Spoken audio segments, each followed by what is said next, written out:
наловили рыбки. В основном сейчас идет только один голец. В речке, в море. Везде, в принципе, на течении.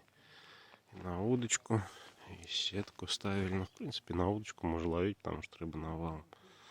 Сеткой ловишь, вообще одевать некуда. На блесенку вот ловим и наделали юккола.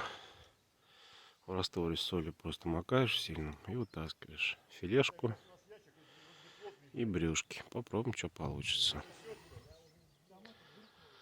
Попробуем еще в холодном копчении покоптить. Коптилочку сделали, сейчас подсохнет.